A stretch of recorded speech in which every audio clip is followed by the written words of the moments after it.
औज़ुबिल्लाहिमिनश्शैतानिर्रजीम बिस्मिल्लाहिर्रहमानिर्रहीम अस्सलाम वालेकुम। बच्चों, मैं उम्मीद कर रहा हूँ कि आप सब खैरियत से हैं और आप सबको वेलकम आज के इस वीडियो लेक्चर में।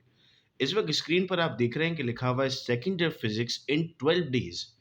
क्या वाकई ये मुमकिन है कि हम सेकेंड ईयर फिजिक्स को 12 डेज में कंप्लीट कर सकते हैं? बहुत सारे बच्चे इस वक्त ये परेशान हैं कि सर हमने अपनी प्रिपरेशन शुरू ही नहीं की है अब तक, तो क्या वाकई 12 दिन में सेकेंड ईयर फिजिक्स को कंप्लीट किया जा सकता है? तो आइए बेटा, हम ये जानते हैं कि किस तरह सेकेंड ईयर फिजिक्स को हम 12 दिनों में मुकम्मल कर सकते हैं। आप सब जानते हैं कि board of secondary education Karachi की जानिब से रिड्यूस सिलेबस इशू किया गया फॉर द ईयर 2021।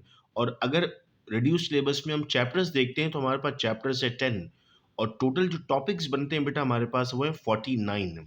अगर आप एक दिन में 4 टॉपिक भी पढ़ते हैं, तो आप 12 दिन में बड़े आराम और सुकून के साथ 49 टॉपिक्स को कंप्लीट कर सकते हैं। अब क्या आप ये जानना चाहते हैं कि सर वो 49 टॉपिक्स कौन से हैं, जो आपके रिड्यूस सिलेबस में शामिल हैं?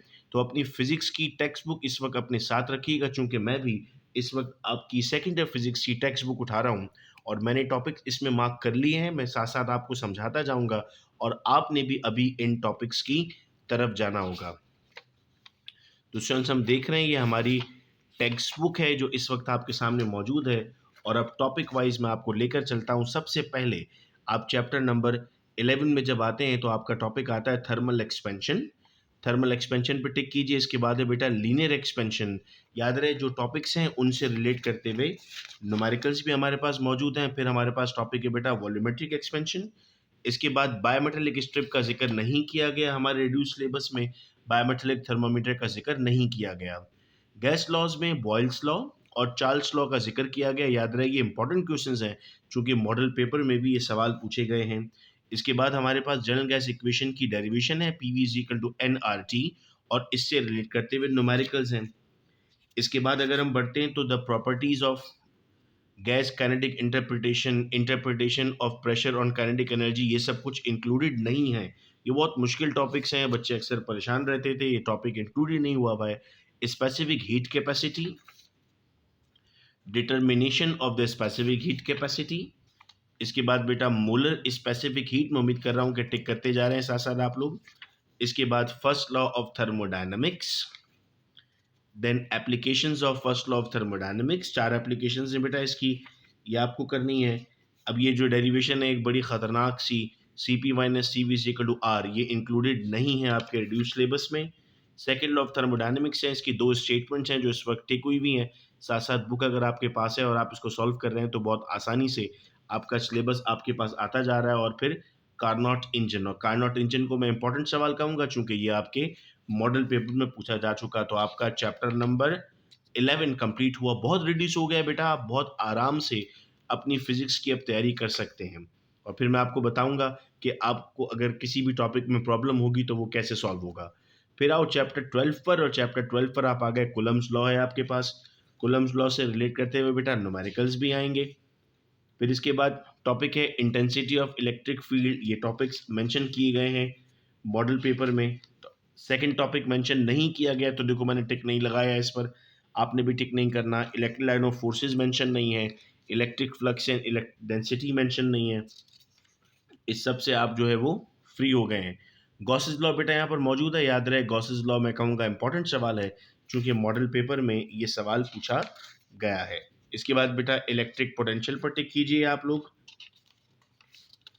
और आगे प्रोसीड करते हैं। देख रहे हैं ये चीज़ें सब, इलेक्ट्रॉन वोल्ट रिलेशन, ये कुछ भी इंक्लूड नहीं है, इन पे टिक नहीं हुआ हुआ।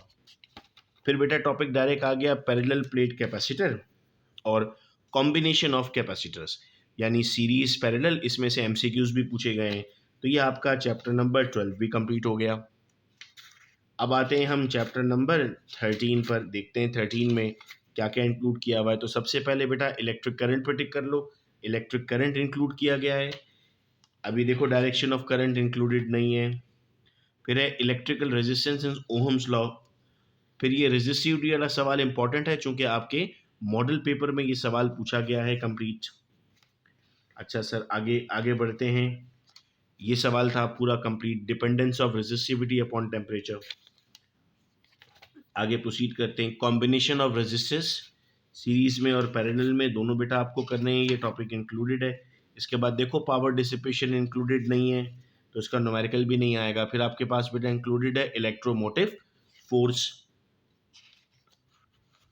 और ये चैप्टर भी आपका कंप्लीट हो गया। देख रहे हो कितना रिड्यूस हुआ है। चैप्टर नंबर 14 की तरफ लेकर चलता हूं आपको। तो सबसे पहले magnetic field due to current है, इसके बाद force on current carrying conductor in a uniform magnetic field.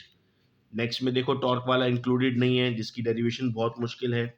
फिर magnetic flux and magnet flux density included नहीं है। कितना सुकून हो रहा है आपके लिए वीडियो लेक्चर देखने के बाद। आपको अब फिजिक्स आसान लगेगी। ये देखो फोर्स वाली जो डेरिवेशन है वो भी यहाँ नहीं दी हुई है, उस पर भी टिक नहीं हुआ हुआ। डिटर्मिनेशन ऑफ चार्ज पर टिक नहीं हुआ हुआ। एम्पियर्स लॉ दिया हुआ बेटा, एम्पियर्स लॉ है, और फिर एम्पियर्स लॉ की आपको एप्लीकेशन यानी सोलेनॉइड और टॉरॉइड दिया हुआ है। देन उसके बाद इलेक्ट्रोमैग्नेटिक इंडक्शन है, लॉज ऑफ इलेक्ट्रोमैग्नेटिक इंडक्शन है, लेंस लॉ नहीं है शामिल। लेंस लॉ में अक्सर बच्चे परेशान होते हैं, देखो यहाँ पर मौजूद नहीं है। सेल्फ इंडक्शन और म्यूचुअल इंडक्शन ये दोनों दिए हुए हैं। अब सेल्फ और म्यूचुअल इंडक्शन इनडायरेक्टली आपके पास लेंस लॉ की एप्लीकेशन में आ जाता है, तो आप एहतियातन लेंस लॉ की स्टेटमेंट को याद कर लेते हैं, क्योंकि इसी से आप आगे प्रोसीड करते हैं। मॉडल पेपर में आपको ये सवाल पूछा सेल्फ इंडक्शन और म्यूचुअल इंडक्शन के लिए गया है। आगे बढ़ते हैं बेटा। हम आप देख रहे हैं ये कुछ भी नहीं है। AC, alternating current, generator dynamics, ये सब कुछ आपका एक्सक्लूड हो गया। डीसी जनरेटर ये भी नहीं है। इलेक्ट्रिक मोटर अब नहीं आएगा। अब है आपके पास ट्रांसफार्मर दिया हुआ बेटा टॉपिक में, तो ट्रांसफार्मर का टॉपिक पढ़ना, और ये चैप्टर भी कंप्लीट हो गया। चैप्टर 15 में आते हैं, तो सर चैप्टर 15 निहायत ही आसान कर दिया। सिर्फ 3 टॉपिक रखे हैं चैप्टर 15 में। 3 भी नहीं है, बल्कि मैं तो उनको 2 टॉपिक कहूँगा। एक मूविंग कॉइल गैल्वानोमीटर है, यानी इसकी कंस्ट्रक्शन और वर्किंग है, और एक टॉपिक आपके पास है एम मीटर और वोल्ट मीटर। बस यही है। अब इसके बाद जो कुछ इसमें मौजूद था, यानी व्हीट स्टोन ब्रिज इसमें मौजूद था, मल्टी रेंज एमीटर्स थे, मीटर ब्रिज था, पोस्टऑफिक बॉक्स था, ओहम मीटर, पोटेंशियोमीटर, एवियोमीटर, ये कुछ भी बेटा शामिल नहीं है। नेक्स्ट चैप्टर पे आते हैं, चैप्टर नंबर 16 पर। चैप्टर 16 में इलेक्ट्रोमैग्नेटिक वेव्स नहीं है, प्रोडक्शन ऑफ वेव्स नहीं है। हमारे पास ये टॉपिक स्टार्ट होता है बेटा यहाँ से, एम्पलीट्यूड मॉड्यूलेशन है। इसके बाद परसेंटेज ऑफ मॉड्यूलेशन नहीं है। फिर हमारे पास है फ्रीक्वेंसी मॉड्यूलेशन। साथ साथ अगर आप लोग चलते जा रहे हैं, पेज नंबर्स आप लोग देख रहे हैं, तो आपकी बुक में आपका रिड्यूस सिलेबस भी मार्क हो रहा है। ये बैंड थ्योरी नहीं है बेटा। इसके बाद सेमी कंडक्टर्स आपके पास नहीं है, डोनर डायोड्स नहीं है, एक्सेप्टर डोनिंग, क्रिस्टल लेटर्स, बयासिंग, इस सब से बेटा आप फ्री हो गए। मुश्किल सवाल थे, रेक्टिफायर्स, इनके operations, light emitting diode, solar cell, कुछ भी इंक्लूड नहीं है बेटा। ट्रांजिस्टर इंक्लूड है। ट्रांजिस्टर के बाद आपका ये चैप्टर कंप्लीट हो गया। बहुत अच्छा हो गया सर। चैप्टर 17 में आ जाए तो फ्रेम ऑफ रेफरेंस बेटा इंक्लूड हुआ हुआ है। फ्रेम ऑफ रेफरेंस के बाद अब आप ये देख रहे हैं, ये बहुत मुश्किल टॉपिक था। इनर्शियल रेफरेंस फ्रेम, ये इंक्लूडेड नहीं है अब। फिर इसके बाद टॉपिक था frame of reference in uniform, ये इंक्लूडेड नहीं है। फिर इसके बाद प्रिंसिपल ऑफ रिलेटिविटी इंक्लूड हुआ हुआ बेटा आपके पास। देन आप आगे मूव करते हैं तो postulates of special theory of relativity include है। ये कॉन्सिक्वेंसेज ऑफ स्पेशल थ्योरी ये इंक्लूड नहीं हुआ हुआ। लेंथ कॉन्ट्रैक्शन, मास वेरिएशन, टाइम डायलेशन, ये कुछ भी बेटा इंक्लूड नहीं हुआ हुआ।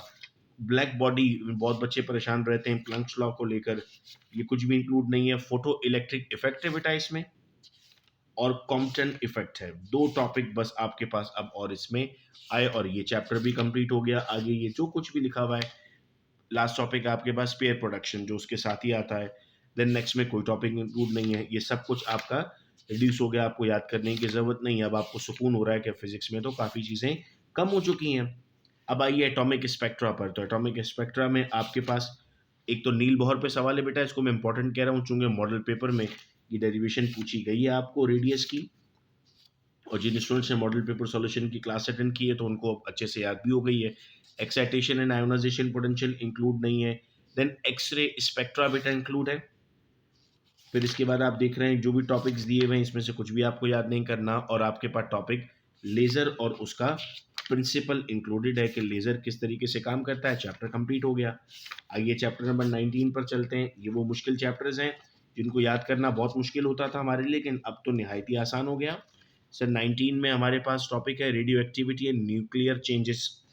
पहला टॉपिक है इस चैप्टर का। फिर law of radio active decay हमारे पास ये चैप्टर आया है बेटा।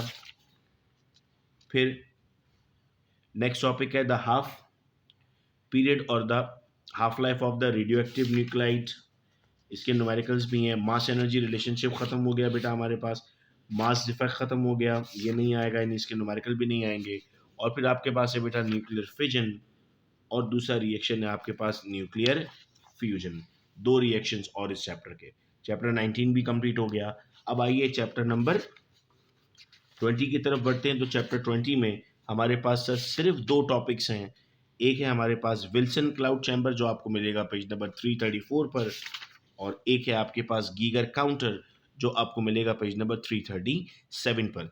तो स्टूडेंट्स आपने देखा, आपकी टेक्स्ट बुक से ही हमने टॉपिक्स देखे, तो 49 टॉपिक्स बन रहे हैं बेटा हमारे पास, जिनको आप बड़ी आसानी के साथ सॉल्व कर सकते हैं। अब जिस तरह केमिस्ट्री की रिवीजन क्लासेस हो रही हैं इसी यूट्यूब चैनल पर, बिल्कुल इसी तरह आपकी फिजिक्स की क्लासेस का भी आगाज़ कर दिया जाएगा, ताकि आप घर बैठे, अगर आपने कोई इंस्टीट्यूट ज्वाइन नहीं किया या आपने कुछ भी नहीं पढ़ा तब तक और आपको प्रिपरेशन करनी है, तो घर बैठे इत्मीनान के साथ आप प्रिपरेशन कर सकते हैं। अगर आप व्हाट्सएप ग्रुप का हिस्सा नहीं, तो आप 0333224303 पे व्हाट्सएप ग्रुप का पार्ट बन जाएं, या फिर चैनल को सब्सक्राइब कर दें, ताकि इस तमाम के तमाम नोटिफिकेशन आपके पास आते रहें। बहुत शुक्रिया बच्चों इस लेक्चर को सुनने का। अपना बहुत ख्याल रखिएगा आप सब लोग। अल्लाह हाफिज़।